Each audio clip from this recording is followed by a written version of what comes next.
এই কি করতেছো তুমি? এটা রাখো। কেন ভাবি? মাছের মাথাটা দেখে একটু খাইতে মন চাইলো, তাই নিচ্ছিলাম। মাছের মাথা কি তোমার জন্য রান্না করেছি? এটা রান্না করেছি আমি বাবার জন্য। আর তুমি কি না বাবার মাছের মাথাটা নিয়ে খেতে যাচ্ছ? তুমি খাবা এইগুলো দিয়ে, এই যে কাঁচা মরিচ, এই যে লেবু, এইগুলো দিয়ে খাবা। খাও। ভাইয়া, ভাবে সব কি বলতেছে? ভুল কি বলছে? ও তো ঠিক কথাই বলছে। এই কয় টাকা ইনকাম করস, ঘরের মধ্যে বসে বসে খাস, আর তুই কি এই মাথা খাওয়ার যোগ্য? মাথাটা রান্না করা হয়েছে বাবার জন্য। বাবা বৃদ্ধ মানুষ, অসুস্থ মানুষ, এই সময় বাবার ভালো ভালো খাবার দরকার। তোর কি আক্কল হয় নাই মাথাটা বাবা খাবে? খায় না, চুপ করে মরিচ দিয়ে ভাত খায় না।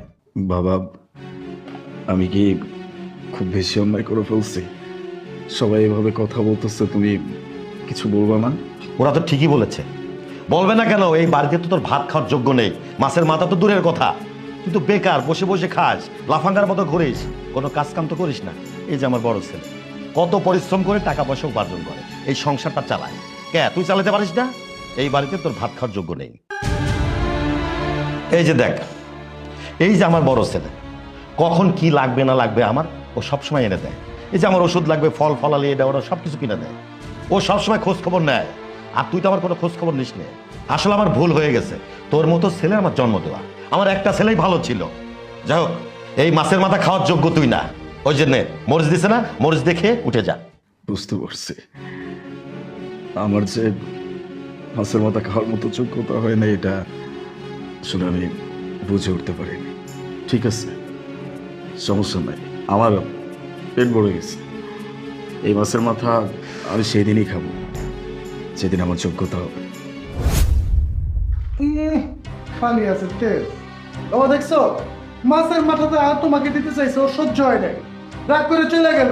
ও সবসময় তোমার হিংসা করে। তুমি অসুস্থ মানুষ, তোমার জন্য মাছের মাথাটা দিছে, আর ও কি করলো? এটা সহ্যই করতে পারতেছে না, রাগে উঠে গেল খাবার সামনে রেখা। কত বড় বেয়াদব একটা। বাবা, আমার মনে হয় ও নেশা করে। নেশা না করলে মানুষ এতটা খারাপ হতে পারে না, এতটা বেয়াদব হতে পারে না। আমার তো এখন ভয় লাগতেছে, কবে জানি বাড়িঘর সবকিছু শেষ হয়ে যায়। কি বলিস বাবা?